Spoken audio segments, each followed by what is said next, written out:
Assalamualaikum po sa lahat po ng mga kapatid natin at sa lahat po ng subscribers ng Green Thumb TV. Samahan nyo po ako sa atin pong taniman ng atsal. So i-update ko po kayo sa status po ng ating pananim. Ngayong masyadong mainit na po yung panahon. Yan, makikita nyo po mga timba yung makikita natin, drum. At ayun po yung amin pong imbakan ng tubig. Itong ating area mga Green Thumb ay elevated po ang source ng tubig, pero hindi na tayo pwede mag overhead watering kasi yun po ay prevention natin para wag po natin maikalat kung magkakaroon man ng mga sakit sa dahon o sakit sa bunga yung ating mga tanim. Ay wag po natin maikalat dahil doon sa tilamsik ng mga tubig pag tayo po ay gumagamit ng overhead watering. So ang atin pong pag-uusapan ngayon mga ka-Green Thumb ay tungkol po sa pangalawang pruning na atin pong ginawa. Ano po yung atin pong mga purpose? Ano po yung purpose? Bakit po tayo nagkakaroon ng second pruning? So sa first pruning mga ka-Green Thumb, ang atin pong ginawa, kung sino po yung nakasubaybay, ay selected side shoots pruning po mga ka-Green Thumb. So pinili natin yung hindi gaanong malulusog na mga side shoots, ay atin po pinagtatanggal at nagtira lamang tayo ng tigda dalawa, minsan meron ding tatlo, depende po sa status po ng puno mga ka-Green Thumb. So dito na mga portion ay yung lupa natin ay hindi ganong fertile, kaya ang ating mga pananim dito ay mabababa lang yung mga pananim natin dito mga ka-Green Thumb. Yan, may hinog na siya pero maliliit. Yan, malakas yung hangin. Yung pinagkukunan natin lagi ng video mga Green Thumb ay doon po yun sa bandang unahan kung saan maganda po yung tubo. Ito po yung akin pong buong area. Ayan, dito na portion ay mabababa yung mga puno. Meron siyang mga bunga pero diferensya talaga pagka mas maganda yung lupa, kasi mas marami po siyang sanga sa itaas at mas marami rin siyang ibibigay na bunga. So dito mabababa lang mga ka-Green Thumb. Dalawang trellis lang Hindi pa hindi parang hindi na niya kailangan ng pangatlong trellis. Hindi katulad dun sa bandang unahan kung saan ay matataas po yung matatangkad po yung mga puno. Parang kakapusin tayo pagka isang trellis lang yung atin pong ikakabit. Marami rin siyang bunga pero mabababa. Ayan, siksikan din ng bunga. So ito na po yung resulta ng atin pong pangalawang pruning. Magiging ganito na po kalinis yung sa banda pong ilalim. Ayan. So ang mga purpose nito, bakit natin ito pinagtatanggal? Unang-una po ay para po makapenetrate yung mga laso na i-apply natin, yung insecticide, fungicide, lalong-lalo na ngayong medyo mainit na po yung panahon. Ay ito po yung panahon po ng mga thrips mga ka-Green Thumb. Dadami po ang thrips mga ka-Green Thumb na insekto. Yung thrips mga ka-Green Thumb ay yan po yung magiging sanhi ng pagkakulubot po ng mga dahon ng ating mga pananim. Yan, hindi po lahat ng sanhi ay ng pagkakaroon ng kulot sa ating pong mga pananim ay thrips, pero isa po yan. So dito hindi ganong maraming thrips. So doon sa bandang unahan, ipapasilip ko sa inyo mga ka-Green Thumb dahil may mga trips po ron. I-check nyo na lang po yung ilalim ng dahon. Ayan, pag may makikita po kayong medyo makintab na nagkakulay green, yan po ay nasipsip na po ng trips. Kaya po nagtanggal po ako ng mga dahon dito sa bandang ilalim para mas makontrol natin yung pagdami ng mga trips na yan. Kasi yung mga trips na yan mga green thumb, pag hindi po natin na control, ano, kahit mabawasan lang natin sila ng mga 70%, tas interval tayo sa pag-i-spray, kasi hindi yan basta-basta na uubos yung trips na yan, kasi mataas yung resistensya nila pagdating sa mga lason. At saka pag nag-iitlog pati ang mga yan ay kulang-kulang 100 bawat inahing trips. Kaya sobrang dami mga ka-green thumb ng species na yan, sobrang dami. Yan po yung purpose natin bakit tayo pruning sa bandang ilalim.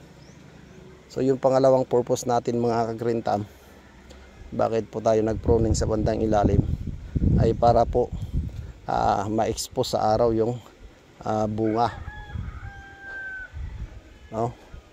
Mabilis po mahinog yung mga bunga mga ka-green thumb pagka medyo nabilad po siya ng bahagya.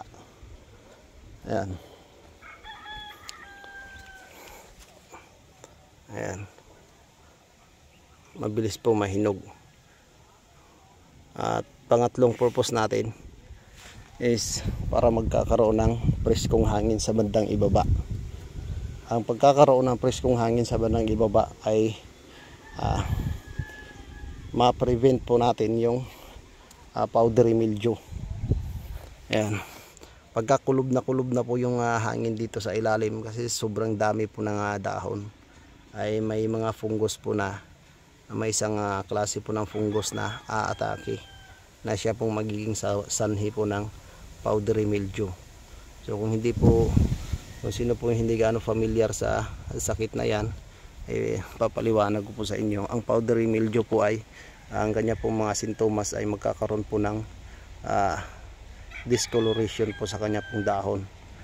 May makikita po tayong parang magkakaroon ng kulay dilaw, yan, na medyo malalim na kulay, parang sa tingin natin ay parang nagsisimula po sa ilalim yung kulay. Tas pag magsisiberkis na siya ay magiging brown. Bago siya magiging brown ay magiging kulay orange po siya mga green thumb. So ang sanhi po niyan ay powdery mildew. Dito po yan sa bandang ilalim ng dahon natin makikita.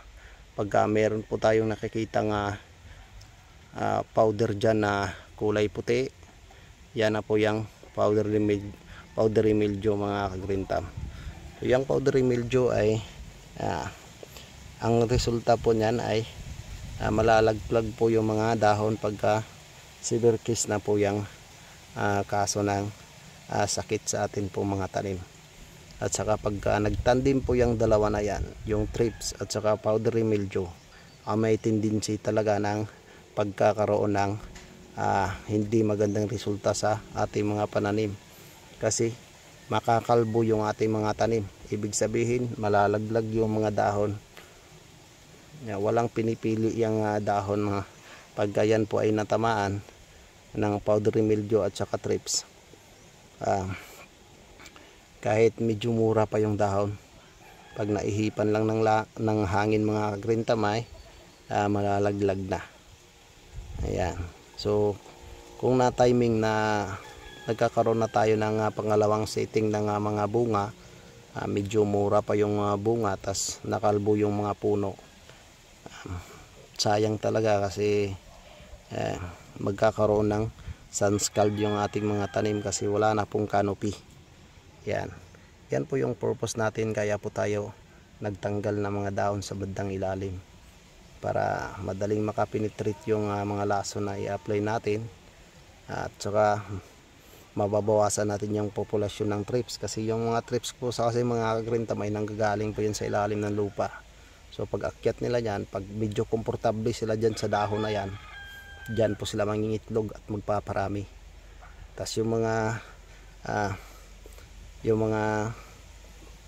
trip pagka napipisa na yung mga itlog ay aakyat na yan dito sa pinaka talbos, kasi ito yung gusto nilang sipsipin, yung medyo mura pa kasi malambot mga kagrintam. Ito po yung sinabi ko kanina. Yan, may mga trips po tayo mga kagrintam.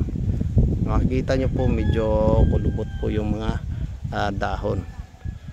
So napipigilan po ito, mga trips na ito, sa pamamagitan ng paggamit ng mga pestisidyo. Pwede po tayong gumamit ng abamectin na content, abamectin, tapos parisan po natin ng metomil na content. Ayan mga kagrintam, ay posibleng mapipigilan natin yung pagdami, pero hindi talaga yan mauubos kasi sobrang dami ng insekto na yan. Kung sino pong hindi pa ganong familiar sa trips mga kagrintam, na siyang naging sanhi ng isang sanhi ng pagkakulubot ng mga dahon, kung may makikita po kayong medyo kulubot yung dahon, tas hindi po kayo familiar sa trips, ang gagawin nyo lang po mga kagrintam ay maglalagay lang po kayo ng tila dito sa pinakailalim ng infected na mga dahon, tas pitik-pitikin nyo lang po yung dahon ng ganyan. Yan, tas yung tila na isinalad po ninyo dito sa bandang ilalim ay dyan na po didikit yung mga insekto. Sa pamagitan ng ganyang paraan ay madali nyo pong makilala yung trips mga kagrintam. Yung dark color yun po yung gamitin ninyo na pansalod. Pwede po kulay dark blue o kulay itim. Yan po yung paraan para ma-examine po natin kung ano po yung insekto na dumapo sa ating mga tanim, kaya bakit siya nagkakulubot. Kasi hindi naman po lahat ng pagkakulubot ng dahon ay si trips po yung dahilan. Yan, may mga pagkakulubot din ng dahon na hindi po trips yung dahilan, katulad po yung itong ganito mga kagrintam. Yan, yung pinakatalbos ay medyo nagkukulay dilaw, tas yung mga bunga mapapansin nyo ay maliliit. Yung iba nito ay bilog, magiging bilog. Sa pagkakaalam ko nito mga kagrintam, kung hindi ako nagkakamali, ito po ay dala na po sa binhi po ito. Ang binhi po ay hindi po ganong healthy, kasi hindi po 100% itong variety natin ay wala talagang makasamang hindi magandang buto. So yan, hindi naman po ito nakakahawa mga kagrintam. Dati ay pinagbubunot ko po itong ganito kasi ang bunga akala ko ay nakakahawa. Yan, pero hindi siya nakakahawa kasi nakailang tanim na rin tayo mga kagrintam. Itong ganito pong puno, may mga tanim na rin tayo na pinabayaan natin ng halos 3 buwan. So may isang puno po akong inobserbahan na ganito. Ganito talaga yung sa yung 3 magkatabi, ay hindi naman po niya nahawa itong sa kanya pong pinaka gilid. Ito po ay dahil po sa binhi. Yan, hindi po si trips ang dahilan yan. Pagka ganyan medyo nag kulay dilaw yan. So itong atin pong tanim mga kagrintam ay nag-harvest na tayo ng isang pieces nito. Yan, medyo kakunti lang yung harvest natin kasi po selection. Yan, medyo pahinog na yung iba. Ito naman may tama siya ng blossom and rot. Ayan, sayang. Okay lang yan, ganun talaga. So ayan lang po yung i-share ko sa inyo mga kagrintam, yung pangalawang pruning. Yan, ito na yung resulta natin sa atin pong sa atin pong selected side shoots pruning. Yan, ito na yung side shoots na iniwan natin. Tingnan natin yung bunga.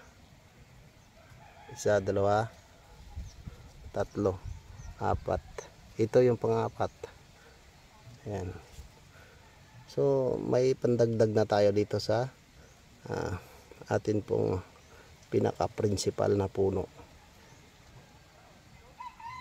So yun lang po muna mga kagrinta. Assalamualaikum po sa inyong lahat. Happy farming po.